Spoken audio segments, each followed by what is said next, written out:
dog got a haircut. So apparently, YouTube is sending out these emails. I don't know if anybody has received them, and I wonder if they're going out to the wrong people because there's a new scam, a new scheme, a new fraudulent attempt, a new phishing scam that has been confirmed through multiple sources, multiple articles I'm now seeing as I've experienced this probably a couple weeks ago. And I reached out to YouTube about it. And apparently, how it's happening, I feel as though it could be happening to a lot of people, a lot of creators, but also a lot of viewers, which would then further confirm and solidify the fact that it is fraudulent. Now, granted, there's a lot of red flags associated with this, but at the end of the day, if you fall for it, you're potentially at risk. And a lot is at risk for creators. This is aligning with what I had stated yesterday, that as we continuously move forward and advance with technology, we will continuously move forward and advance with the need for added security to protect us against technology. What happened? What do you mean? So basically, what it boils down to is YouTube rolled out some new policies and new guidelines that needed to be accepted by creators in the partner program, monetized creators. Channels that have over 1,000 subscribers and over 4,000 watch hours of view time, or 1,000 subscribers and over 10 million views of shorts in a 90-day period, 4,000 hours within a 365-day window. And they changed and updated the guideline policies for the YouTube partner program for YouTube monetization to include and incorporate ad revenue payouts and monetization for shorts, as well as other changes and various updates. All fine and good, no big deal. Everybody's pretty much aware of this, I believe. But the scam, the phishing attempt, was clever enough to leverage this so it would have some basis of legitimacy. Now, there's a variety of problems that I'm going to discuss with you throughout the whole process that for some who aren't necessarily as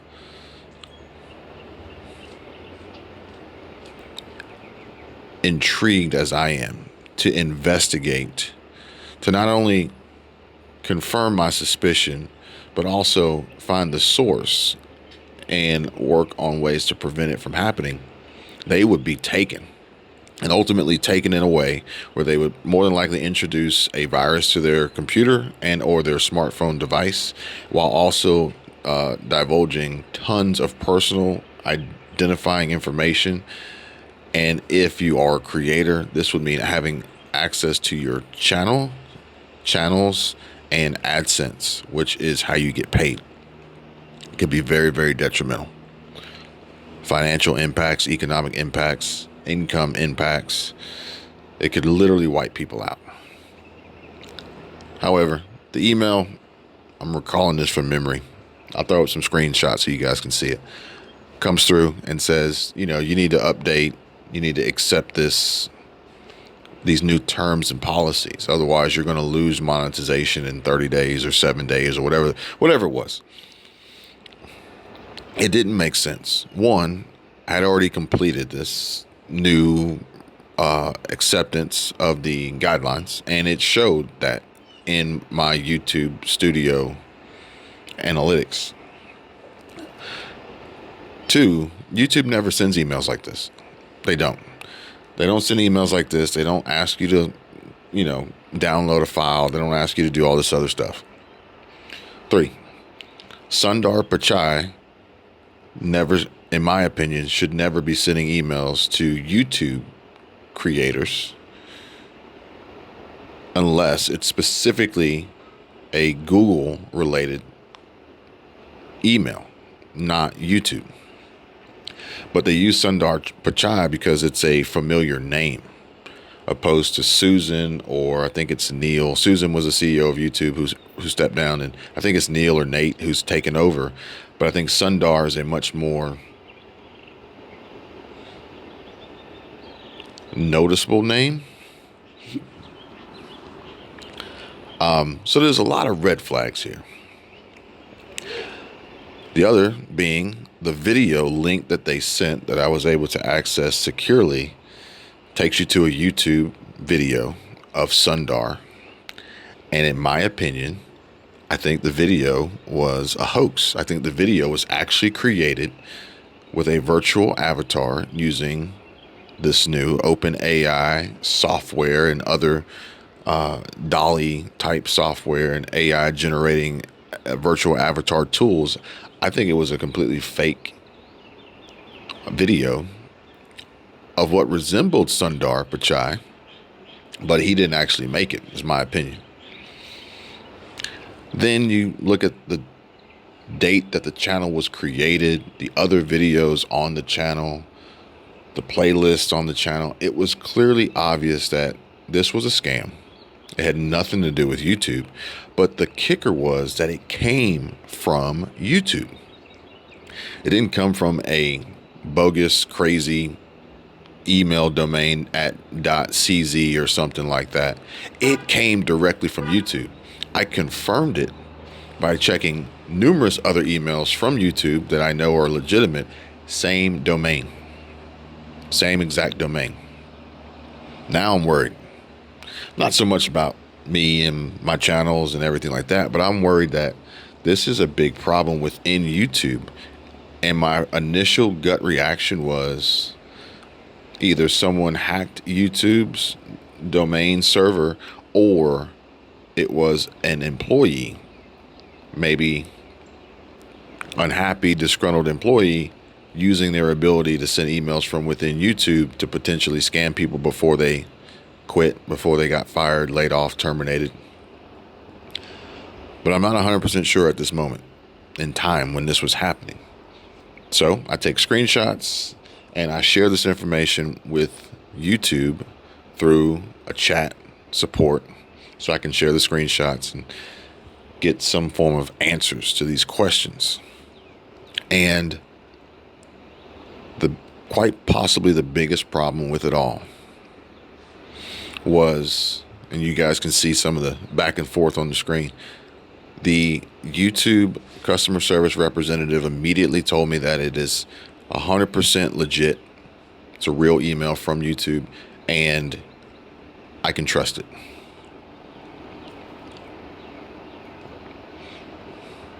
That's the biggest problem right there. I knew I shouldn't trust it. So I continue to pry and press and poke and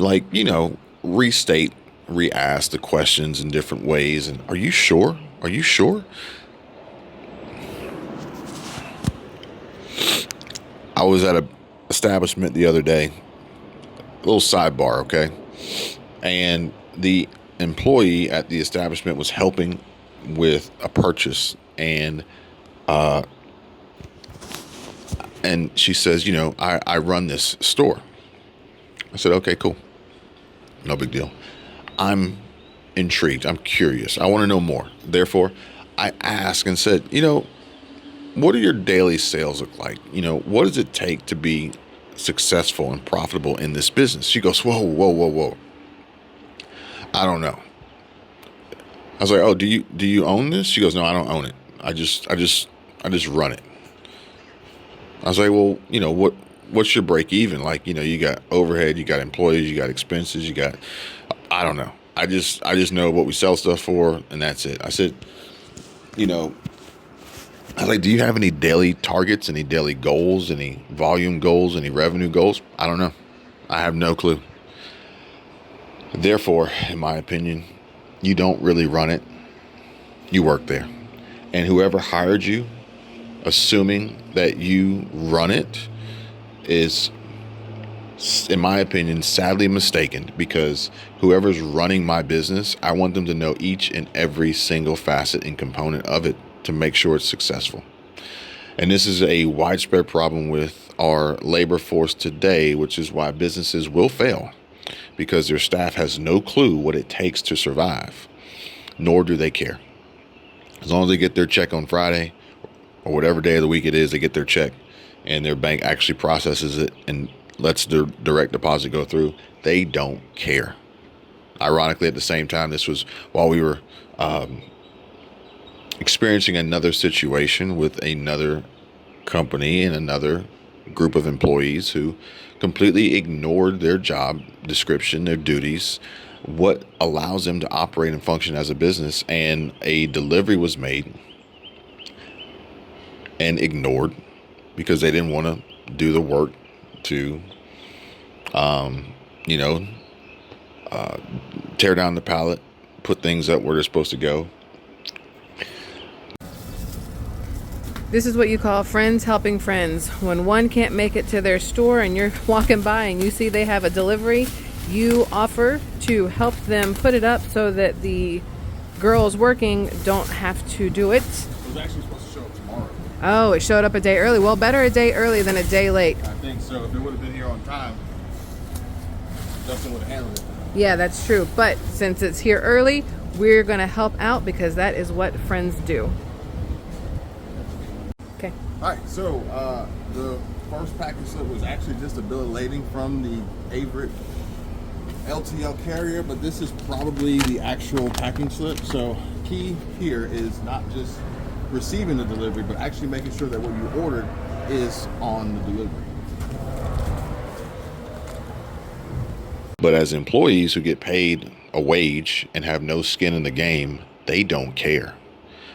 They don't. When the economy gets bad, when they lose their jobs, when they can't afford to pay their bills, that's when they'll start to say, what happened? Well, I can tell you what happened. You didn't give a shit. And it's clearly obvious. It's proof. It shows. All that to say that this customer service representative for YouTube, Google, whomever, initially tells me this is an email that I can trust. Yes, it came from YouTube. You can trust it. I said, well, I've already accepted the guidelines, and I've never seen YouTube ever send an email like this. And then I think it clicked, and they realized, oh, shoot, we done messed up. And I've seen this happen before.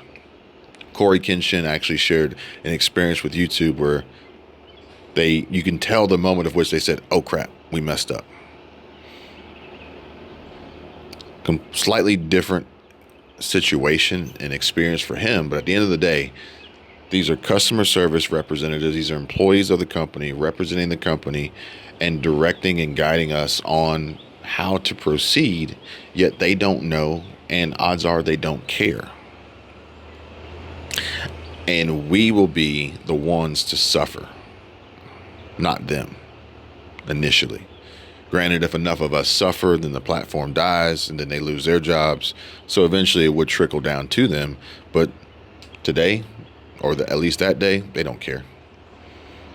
They want to move you along. They want a 5-star rating on their customer support chat, and they want to move you along. So we continuously go around and around, and I continuously provide more information to prove to them that this is not legit. I know it. But what I really want is to escalate it and figure out how it happened. I want to know how it happened, why it happened, and I don't want it to happen again. And more importantly, I want to bring it to you guys to help you, protect you from potential pitfalls that could wipe you out. Creators. I'm talking to creators here, which I know is not a large portion of my YouTube audience, but I'm talking to creators in the YouTube Partner Program, monetized content creators looking to become monetized, creators who aren't even looking to be monetized on the platform, but just want to gain subscriber counts and reach. This is important because you lose your channel, you lose a lot. You lose a lot of work, a lot of hard work and effort. So today I'm doing my research and I come across some updates. I actually reached out to Nick Nimmin and shared it with him, but I never got a response. And I thought Nick Nimmin would be a great source because he covers a lot of YouTube information. He does live streams on a regular basis, but maybe he never got the email. He probably has a million emails. I am still waiting on YouTube to get back to me with any additional information, which I know that they won't because that's just how they operate. They recommended that I report it as phishing or scam with my Gmail, my Google Gmail, which I did. But what you must know is when you do that, it ends up removing the email. So if you ever want to be able to go back on it, you have to save it before you file that claim or mark it or label it scam or phishing or whatever. So that's why I got these screenshots to show you guys. But headlines, articles, reports have come out, and I don't know if this is going to make it widespread on YouTube without actually someone pushing it and promoting it, because the word scam and phishing, I don't think is going to be recommended and suggested by YouTube in the algorithm. Maybe on their Twitter feed, it'll get more visibility, but then it's only hitting creators. And I think this needs to hit a much wider, broader audience. So the articles come out and they're saying that these emails, these fraudulent scam phishing emails are in fact a problem. I wasn't the only one, which was good because when it happened, I think I was the first one to really try to address it, but there wasn't a lot of information out there. Similar to when YouTube started cutting views, started stealing views, taking views away, when they deleted the monetization off of channels. Like when it happened, no one knew what to do. So I immediately went and created videos and contents and live streams to share the information that I had to at least get the ball rolling, get the conversation started, get the dialogue going, and help people have some form of idea of what could possibly be going on. Apparently to this day, people are still experiencing problems, which is crazy. But either way, that's another subject for another video. But these articles revealed how this was able to happen, how someone was able to infiltrate YouTube's domain and send these emails seemingly directly from YouTube. And it's actually quite impressive. But again, it goes to show that as we continuously progress and grow and advance and evolve with technology, we will have to do the same with our security. Sadly enough, unfortunately enough. So folks, if you receive any suspicious emails, text messages, or anything like that, my opinion is go with your gut. Trust your gut. Somebody actually asked me yesterday on a comment, they said, I received a text message from Amazon about my account, yada, yada, yada. Go with your gut. How many times has Amazon ever texted you? Probably never. You know, how many times have Amazon emailed you like that? How many times has Netflix emailed you like that? How many times has YouTube or your bank or FedEx or UPS or United States Postal Service, how many times have people emailed you and text you? Probably never. Probably never. What's the simple solution? What's the easy workaround to at least get some form of an answer and clarity to protect yourself? Go to the source. Don't click any links. Don't open any attachments. Don't call any numbers. Close it, back out, go to the source, log into your account securely as you would normally. Contact them directly, send an email, initiate chat, call the customer service number that they provide on their website. Be smart. Be smart. Be calm. Don't panic. But go with your gut. I think that's going to be, I might make a t-shirt that says go with your gut. Because I feel fairly confident that there will be future videos made on this channel, uploaded on this channel, live streams of new instances and new occurrences of scams, fraud, phishing, the whole nine. And it's going to go far beyond just YouTube. People are getting desperate. They are worrying. They are panicking. They are trying to take away from others, whether they need to or they want to. And, you know, we are our own worst enemy with the evolution, with the advancement of technology, with OpenAI, with ChatGPT, with Bard, with Dolly. But we'll make it. Most of us will. Some of us won't. But I think those who do will trust their gut. They'll be smart. They'll be weary. They'll be skeptical. They'll be safe.